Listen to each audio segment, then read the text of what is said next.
크리스찬 문학나무 특집 나의 신앙 나의 문학 당신의 말씀 시가 됩니다.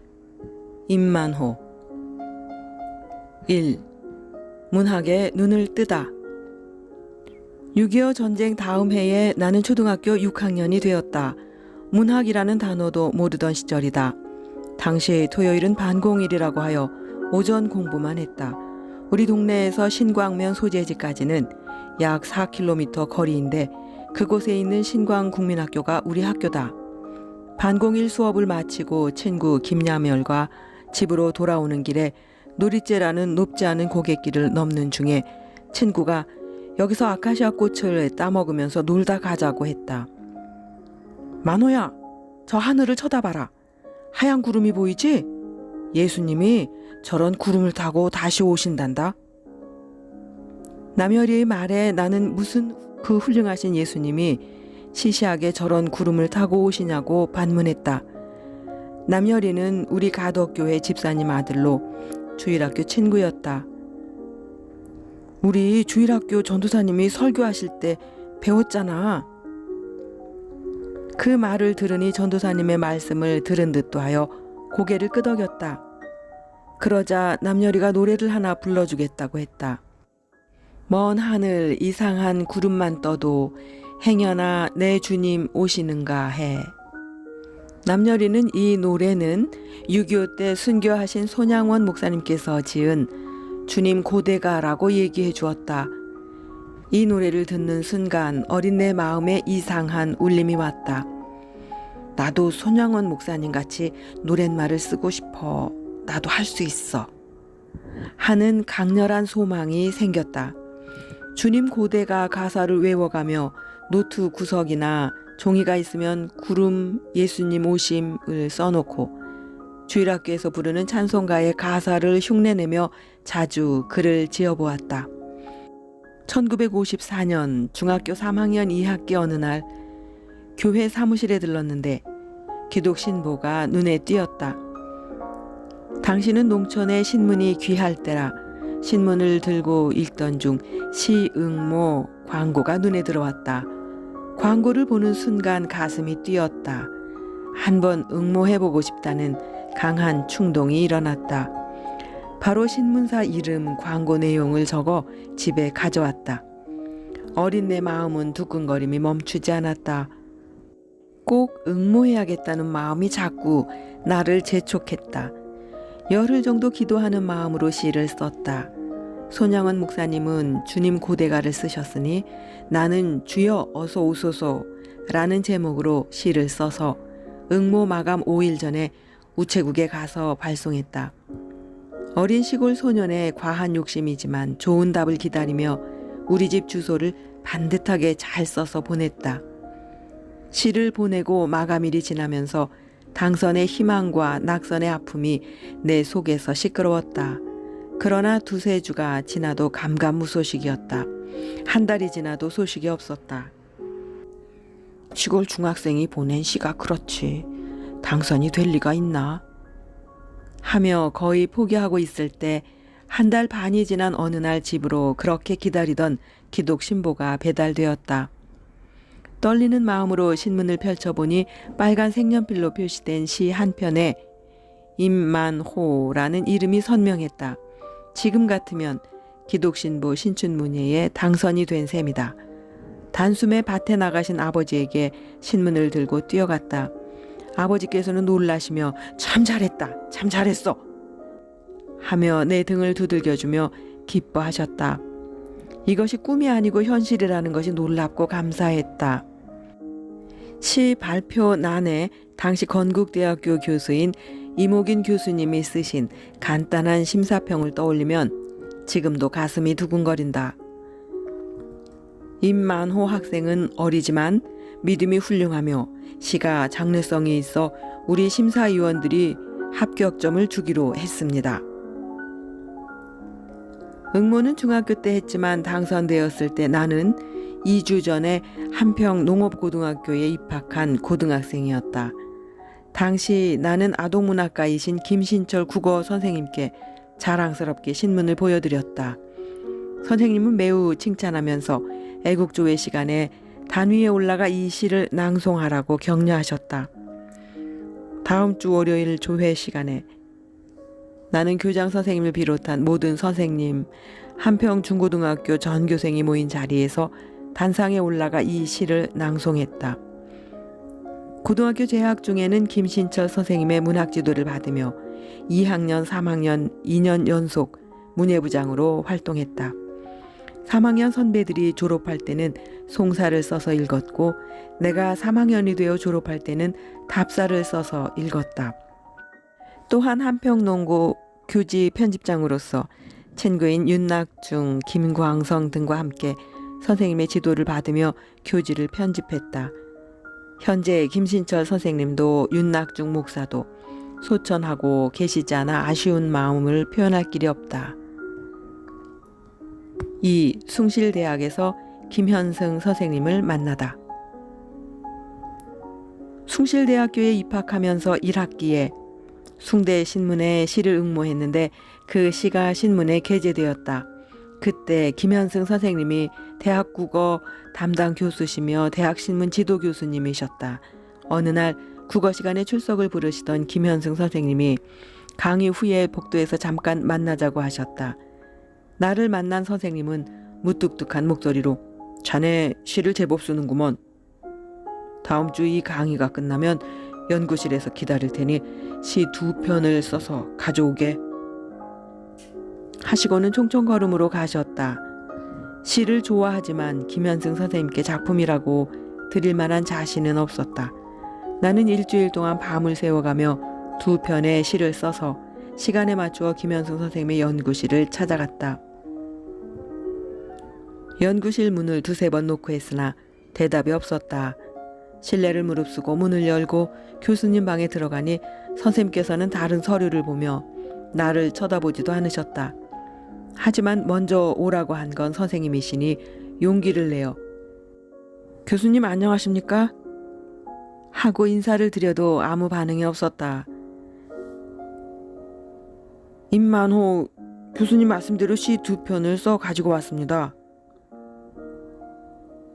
그제야 선생님은 고개를 들며 응? 써왔어? 이리 줘봐. 하시기에 떨리는 손으로 2편의 시를 드렸다.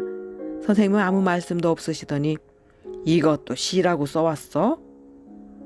하고는 책상에 내던지듯이 놓고 문을 열고 나가버리셨다. 황망한 중에도 선생님을 붙들고 더 말씀을 듣고 싶었지만 이미 나가신 뒤였고 나 혼자 방에 남아 망설이다가 시 2편을 선생님 책상에 그대로 놓아두고 남았다. 이런 일이 있은 후 2달 뒤 숭대신문에 그때 선생님 책상에 두고 온 시 2편 중 한 편이 실렸다. 상처받은 마음이 아물며 감사한 마음이 들었다. 그 후 김현승 선생님은 다시 연구실로 나를 불러 좋은 시를 많이 읽으라고 권면하며 학부 학생들에게 문학 강의를 할 때 참석하라고 하셨다. 그 말씀에 학교 도서관에 있는 시집은 거의 모두 읽었던 기억이 난다. 교수님과는 무섭고 어려운 관계로 학교를 졸업했지만 좋은 시를 많이 읽으라는 음성이 지금도 들리는 듯하여 늘 감사한 마음이다. 3. 나의 생업과 문학과의 관계. 누구나 삶을 영위하기 위해 직업을 갖는다. 그런데 내가 어떤 일을 하든 자꾸만 문학에 가까워지게 된 것은 우연은 아닌 듯하다. 도서출판 크리스찬 서적을 창업한 지 44년의 세월이 흘렀다. 기독교 서적 전문 출판사를 몇십 년 운영하다 보니 출판계에서 그래도 이름을 알아주게 되었다. 그런데 예상치 못한 일이 벌어졌다. 고등학교 때 국어 선생님이신 김신철 선생님께서 불시에 나를 찾아오셨다. 몇십 년 만에 은사가 찾아오시니 매우 반가운 한편으로 귀한 선생님을 내가 찾아뵙지 못하고 선생님께서 찾아주시니 송구하기 그지없었다. 대화를 나누다 보니 김신철 선생님의 말씀이나 표정이 매우 결연한 생각을 하고 오신 듯 했다. 자네 유사히 출판계 소문의 성업이라며? 예, 성공했다기보다 이 계통의 이름자를 내놓게 되었습니다. 선생님은 어렵게 입을 떼셨다. 내가 오랜만에 자네를 찾아온 것은 한 가지 부탁이 있어서네. 자네가 대학생 선교회 중앙 간사로 민족 복음화의 대업에 많은 역할을 했다는 말을 들었네. 임장로, 내가 자네가 자란 과정과 문학적 소질을 잘 알아서 한 가지 부탁을 하는데 꼭 들어주기 바라네. 한국 기독교인이 1천만, 전국 교회가 5만을 헤아리는데 기독교 문학재 하나는 있어야 하지 않겠나. 자네가 큰 책임을 가지고 이 일을 시작하기를 바라네. 다음 달에 또 올 테니 준비 잘 하시게.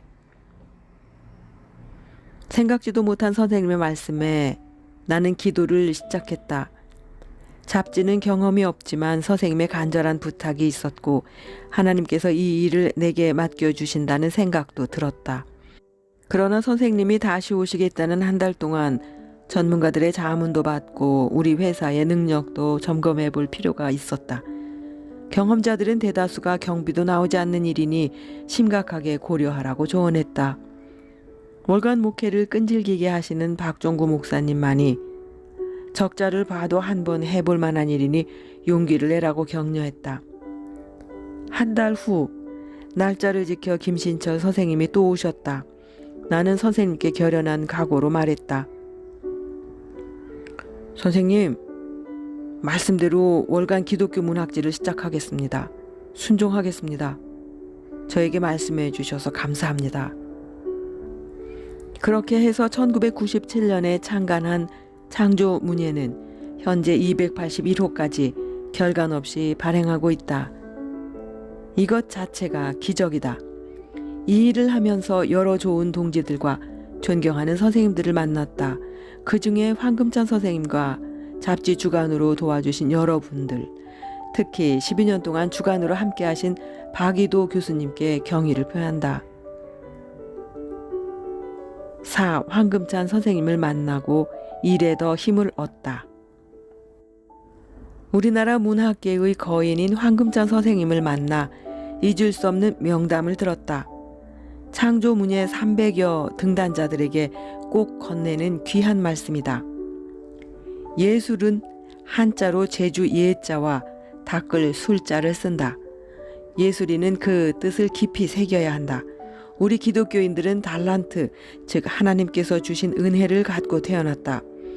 예술의 장르는 문학, 미술, 음악 등으로 구분하지만 예술 자체는 하나님께서 주신 달란트임을 명심하고 하나님의 영광을 위해 활용하도록 해야 한다. 이 달란트를 가진 자 중 문의는 글을 쓰고 싶고 발표하고 싶어지는 축복을 감사히 생각해야 한다. 문학을 창작하는 기쁨을 주신 하나님께 감사하는 마음으로 글을 써야 한다. 창조문예를 발행하면서 왜 어려움이 없겠는가? 그러나 이 일은 내가 다 하지 못한 달란트를 가진 사람들의 장을 만들어주는 귀한 일이다. 그 귀한 일을 내게 맡겨주신 하나님께 항상 감사드리며 오늘도 80살 노구를 일으켜 기쁨으로 회사로 나간다. 삶의 의미와 목적은 우리 삶의 인내와 활력을 준다. 시를 또 시 쓰기를 좋아하는 것은 내 삶의 의미와 목적 중에 많은 부분을 차지한다. 그 힘과 의지로 창조문예를 지금까지 발행해 올 수 있었다. 프리드리히 니체의 말을 빌린다면 살아가야 할 이유가 있는 사람은 어떤 환경 속에서도 잘 참고 견딘다.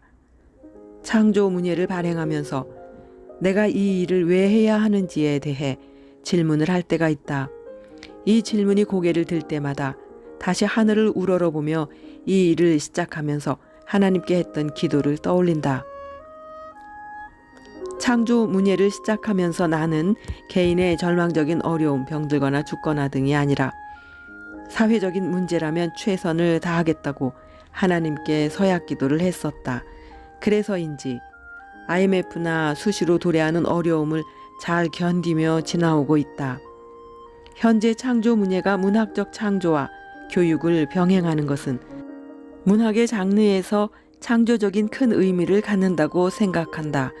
창조 문예는 창조적인 활동을 통해서 지금까지 그 힘을 얻어왔으며 앞으로도 최선을 다할 것을 하나님께 기도하며 노력할 것이다.